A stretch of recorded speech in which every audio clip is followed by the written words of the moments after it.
All right, back to business. We got Frank Gaffney on the line with us, president of the Center for Security Policy. Go to securefreedom.org and counterjihad.com. Frank, many places to start, but let's start with what happened, what you describe as a game-changing three-day meeting that kicked off yesterday at the State Department, which obviously implies it continues today, and we're talking about religious freedom. This is something that you have banged this gong on the show over and over again, as have I, which is that there is one of the legitimate threats around the world is the persecution of Christians. It is maybe the thing that troubles me most, that gets the least media attention out of all of the things that trouble me that the media ignore. And the State Department's acknowledging it. I think this is historic. We're unanimous in the Breitbart offices that this is a big deal. Talk to us a little bit about it. Alex, I can't tell you how much I appreciate the coverage you guys are giving to this topic. It's really the face of what we're seeing in terms of the civilization war against the West.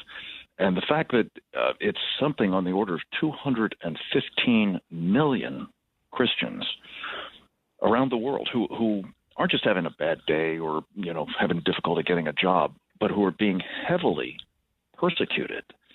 It's a staggering number. We hear a lot about Rohingyas and Yazidis and Uyghurs and so on. These are Muslim or other sects around the world who are also being brutalized, and that's a terrible thing. But 215 million Christians is going more or less unremarked. So, to its great credit, the Trump administration, in this case led by Mike Pompeo and Ambassador at Large Sam Brownback, Sam's portfolio is international religious liberty. They've convened a 3-day event here. They call it a ministerial because they're bringing in foreign ministers, some 40 of them, and another 40 countries from around the world that are going to be represented at the ambassador level or whatever, all of whom are said to be like-minded on this problem of religious freedom and protecting it, as we're trying to do in our own country. We, of course, have our First Amendment, but most don't. And what we're seeing the Trump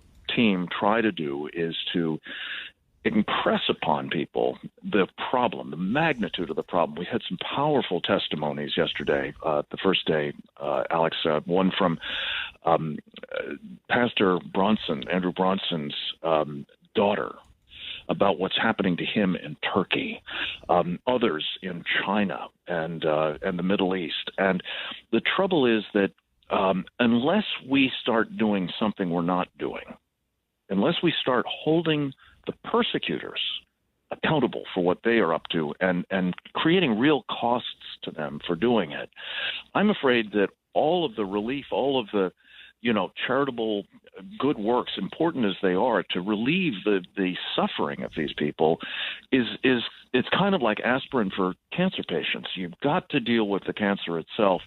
I'm prayerful. It's early days. I mean, this is day 2 going into it now. Sure.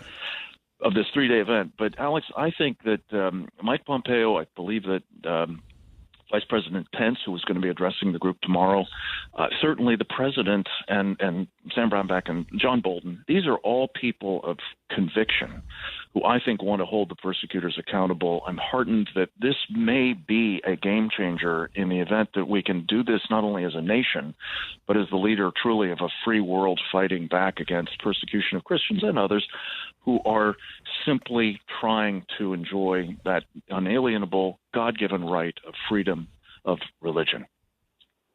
Yes, it's so on the money. What do you think inspired this change in policy from the United States that all of a sudden we're taking this seriously? Do you know who are the drivers behind the scenes? We understand the president gets it, but we get the impression I don't think the president wakes up in the morning and fixated on this stuff. I think he's got good instincts on it. Do you know who are the people that really deserve the credit here? Well, interestingly enough, I was told that this started about 2 years ago, which might have been roughly the time that the genocide declaration was wrangled out of John Kerry. But certainly the impetus behind this is this administration. And I think the president does get this. Look, he's president of the United States in part because believing Christians rallied to his cause. And I think that was an epiphany for him. I think ever since he has been extremely focused on not the politics of this, but on the substantive reality that this is a cause for which he and his administration should stand. Mike Pence clearly believes that profoundly. I think Mike Pompeo, the others do as well. But the point is, Alex, this problem is getting worse. And we have got to do something about it. And what you guys do at Breitbart to cover this story around the world is incalculably important, as I say. And hopefully the U.S. government is benefiting from your counsel as well as ours. SaveThePersecutedChristians.org. Find out more about it, folks. There's a lot. SaveThePersecutedChristians.org. Yes, and again, the buck stops with the president, and the president's been excellent, particularly relative to other presidents. But it is always interesting to see, because this is a pretty quick flip here from not taking this issue seriously to taking it very seriously. The 3-day event. I've got some clips of the president that maybe I'll get to at the top of the hour. But I want to ask Frank Gaffney with our time that we have. But a couple other stories. First of all, there's been some interesting developments. And I think I'm going to have Carolyn Glick on to talk about this later in the week.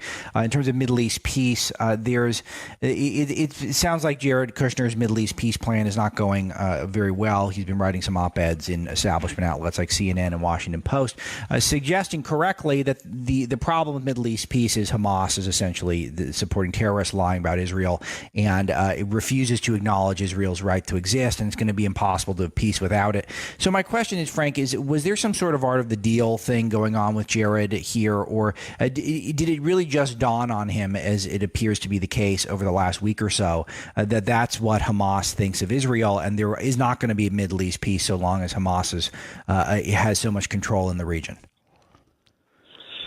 Oh, Alex, where to begin?